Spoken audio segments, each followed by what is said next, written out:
nombre es Carla Quiroga, yo trabajo junto a José en el equipo de eventos, un gran equipo con muchas otras personas que hacen que todo esto sea posible. Ya empezamos a escuchar los primeros casos de historias inspiradoras. Ahora vamos a profundizar sobre cuáles son las principales problemáticas.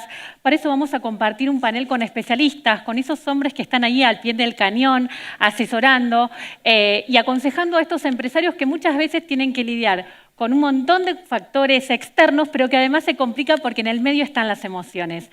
Para eso le doy la bienvenida a Diego Bullú, a Fernando Moyer y a Eugenio Marchiori de la Universidad de Itela. Bienvenidos, muchas gracias por compartir, los recibimos con un fuerte aplauso. Hola. El hombre de las finanzas, el hombre de la estrategia y el hombre de la sucesión.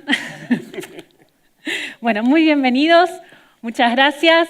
Voy a presentarlos. Diego Bullú es gerente de negocios y pymes del Banco Galicia, tiene 25 años de experiencia en el sistema financiero, es economista, egresado de la UADE, pero también realizó posgrado de liderazgo en IDVA, Ditela, ESEAD en Barcelona y también en ADEM.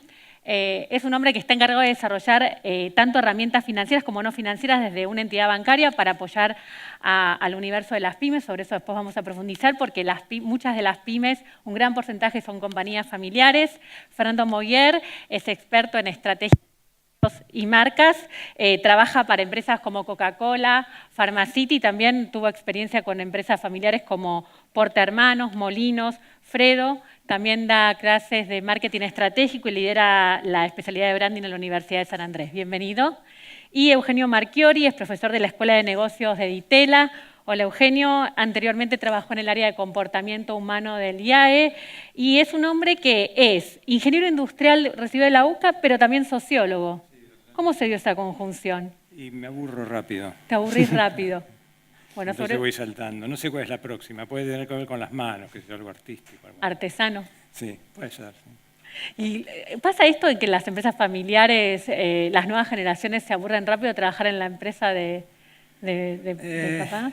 Depende cómo fueron ahí, digamos, si fueron por opción o fueron por una cuestión de mandato familiar, ¿no? A veces las nuevas generaciones entran a la empresa porque los padres o la madre, en fin, o todo el ambiente los obliga a ir. Y en ese caso se aburre más rápido, ¿no?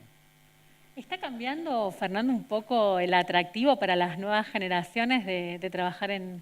Puso un poco Eugenio el tema de aburrirse y no sé por qué hice el link con el tema del chip millennial y un tema que iba a abordar más adelante, te lo pregunto ahora. ¿Está pasando eso? Muy fuerte, muy fuerte.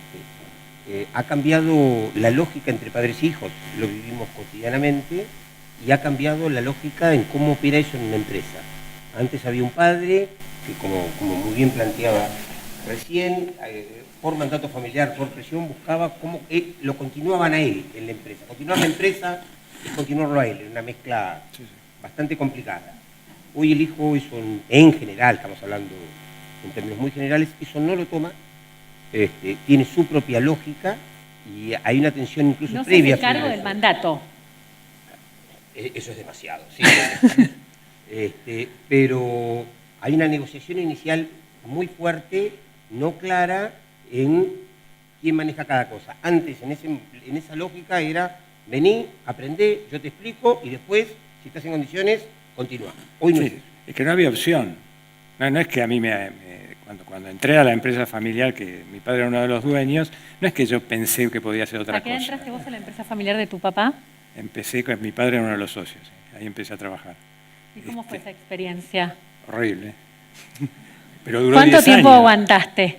Además duró 10 años, porque de poco te podías ir. No es que había una puerta abierta, era directamente romper la familia. Entonces ahí estabas. Estoy hablando hace más de 40 años. Hoy yo no creo que sea tan así. Hoy es más dinámico.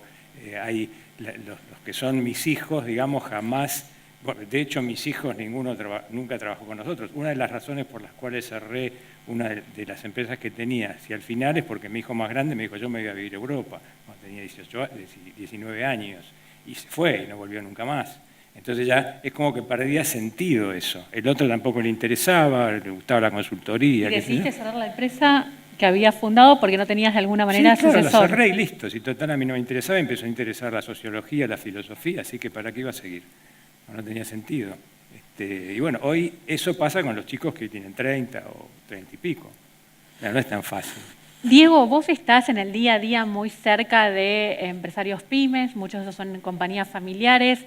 ¿Cuál es tu percepción con respecto a cuando hablas del tema sucesión? Porque imagino que entre números también se mezcla este tipo de temas. Bueno, mira, la sucesión es uno de los principales problemas de la pyme. Nosotros identificamos 4 tipos, si querés, de sucesión o de modelos sucesorios.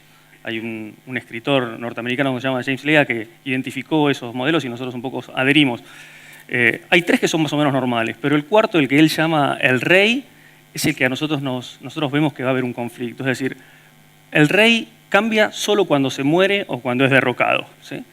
Cuando eso pasa en la pyme, estamos frente a un problema, ¿sí? Cuando hablo de derrocado me refiero a que los hijos revolucionan la empresa y pasan a tomar control sobre ella. Esa es una situación que siempre genera una crisis y siempre trae problemas para todos lados. Así que nosotros tratamos de incentivar a que las pymes no vayan por ese modelo sucesorio, sino que vayan por algunos que sean más amigables. Vos, de tu experiencia, Fernando, ¿ves estas revoluciones dentro de las organizaciones de las que habla Diego? Comparto absolutamente. Lo que ocurre es, lo vamos a llevar al terreno de cómo se puede construir un camino más virtuoso. La primera cuestión es que no se puede discutir mucho en una compañía pasado, presente, sino que hay que construir en esa, porque eso ya lo trae la familia. Lo que tenés que construir de ahí en adelante es cómo articular un proyecto a futuro común. Hay que hacer una salvedad. En nuestro país oscila, y los últimos 10 años son una muestra muy clara, de que se va a modernizar y de pronto retrocede y necesita el talento de quien construyó la compañía para administrar las contingencias que vivimos todos los días. Entonces tampoco es nítido esos momentos y cambian las correlaciones de fuerza. Es decir, momentos como estos, el líder que construyó la compañía tiene un lugar central, momentos mucho más abiertos, más relajados, que hay que discutir el futuro en serio, los pies que están adentro ya tienen un planteo. Entonces, un camino que nos ha funcionado muy bien. Hay una frase de Peter Drucker que yo la quiero traer porque me parece que puede ayudar. Peter Drucker dice: la cultura se come a la estrategia en el desayuno. Y una compañía, y una pyme en especial, cualquier compañía, pero una pyme en especial es pura cultura, es pura historia. Entonces, hay experiencias que pudimos producir articulando con padres, con hijos adentro o fuera de la empresa, discutiendo la estrategia de los próximos tiempos y trabajando con la cultura, trabajando con los bordes. Hay lugares centrales para las partes de la familia que son de la empresa sin estar adentro, que luego siempre van a funcionar y van a opinar arriba de la mesa o abajo de la mesa. Eugenio, ¿cómo hacer que esa cultura no te juegue en contra? Bueno, en el fondo está todo en manos del fundador. Él es el que, si el fundador tiene la decisión de continuar y que sus hijos y que la empresa continúe, va a hacer las cosas como para que eso pase. Si el fundador, que es la empresa, vos imaginate, cuando hay una empresa nueva o que la tenés que hacer, el mayor tiempo es la empresa. Los fundadores quieren más a la empresa que a los hijos, esa es la verdad. Me pasó a mí. Yo conocí a mis hijos cuando tenían 14 años, hasta entonces ni sabía que tenía hijos, no los había visto, porque era todo el tiempo dedicado a eso. Y a todos, en general, a todos los fundadores les pasa lo mismo. Cuando empezás la empresa, vos sos la empresa.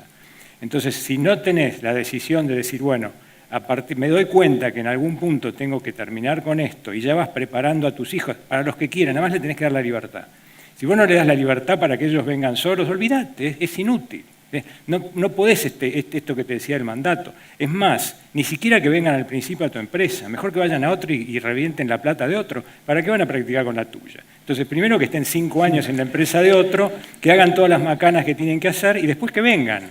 Pero darles la libertad. Y si no quieren, no quieren. Pero si vos los obligás o de alguna manera les ponés un límite o algo, ojo, consciente o inconsciente, lo sabemos, los padres a veces manipulamos. Entonces, sin manipulación, libertad auténtica. Y si vienen, bien, y si no vienen, bueno, paciencia. Esas son todas las cosas que vemos mucho en las pymes, ¿no? La falta de voluntad por parte del patriarca de delegar ese poder. Por supuesto. ¿No? Es algo muy resistido. Imagínate, no solo resistido con los hijos, sino con el resto de la organización, ¿no? El dueño hace todo y le cuesta muchísimo dar ese pasito al costado para mirar más estratégicamente la compañía, ¿sí? Y pasa lo que él dice, ¿no? Que construyen en otro lado y después vengan. Es decisión. Y después está la otra que todos le tienen que preguntar a don Enzo. Siempre está don Enzo ahí en el medio. Entonces, aunque está ahí el gerente general y todo eso, mentira, todos van a don Enzo. Porque está siempre dando vuelta, va a la fábrica todos los días, No va los suelta. sábados.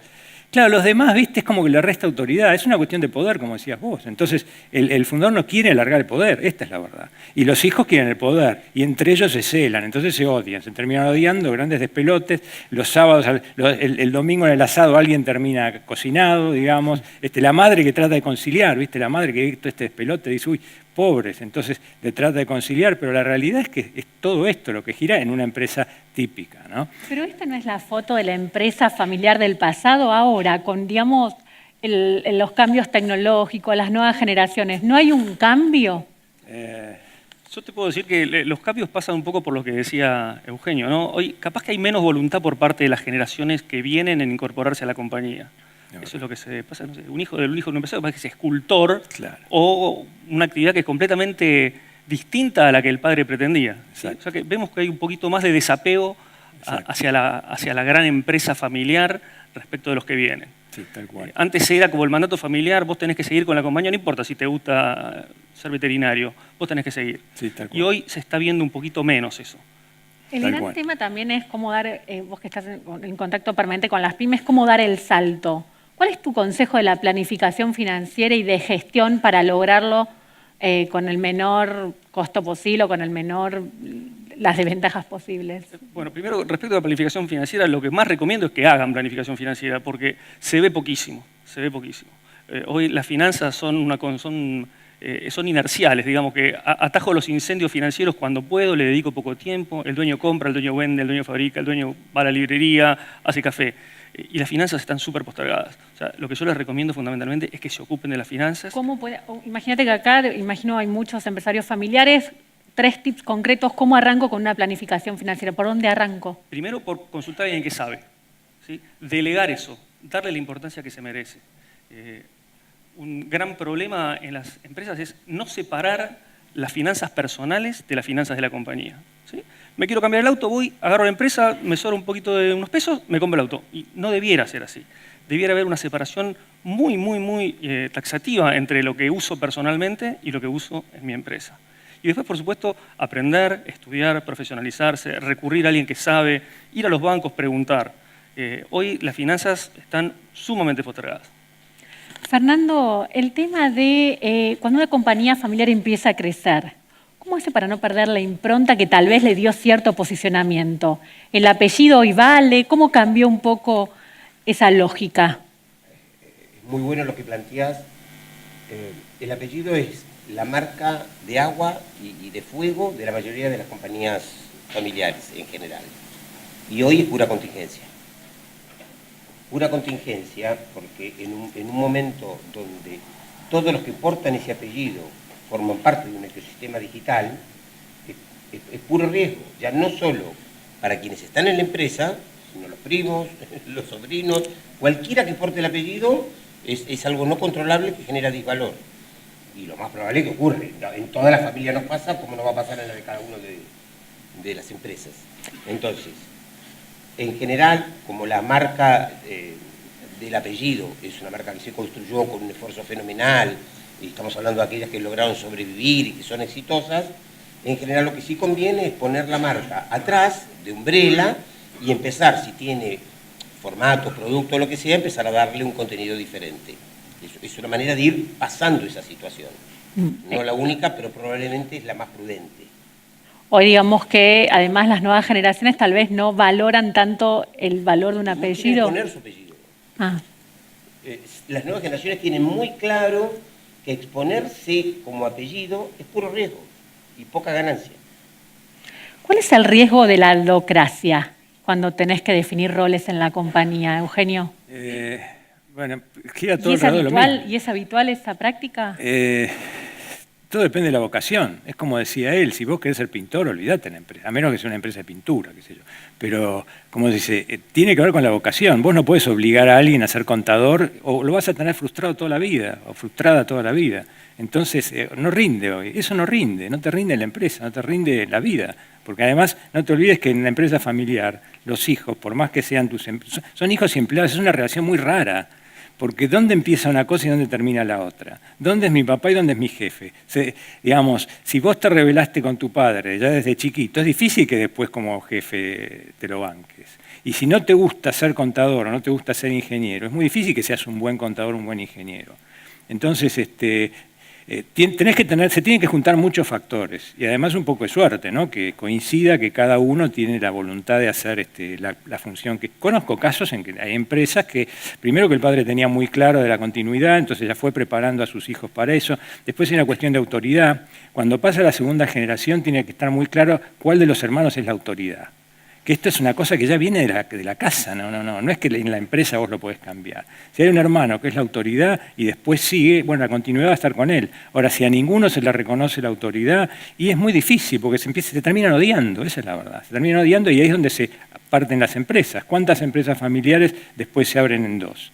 Entonces, no es fácil en el sentido de que hay otros elementos que no tienen que ver solo con lo profesional o con lo empresario, ¿no? Ahora, y eso es lo que pasa, Sori, cuando vos hablabas del salto, ¿no? Por eso lo que decía Eugenio conspira contra el salto de la empresa. Por algo hay 800.000 pymes y solo 20.000 empresas medianas y grandes o grandes. Sí, señor. Es poco común ver que la empresa da ese pasito más allá. Claro. ¿Sí? Un poco por lo que decía él, la dedocracia conspira contra el profesionalismo de la compañía y eso hace que se estanquen o que se fundan.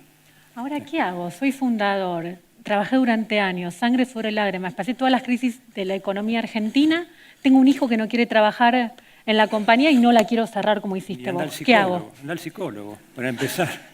Claro, empezar a definir qué es lo que querés ser, ¿viste? Agarrar al psicólogo, decir, mira, te haces 2 años de terapia, le decís, no sé qué quiero ser, ayúdame, y bueno, digamos, no hay otro que lo pueda definir. O venía a Galicia que te ayudamos a venderlas. Ah.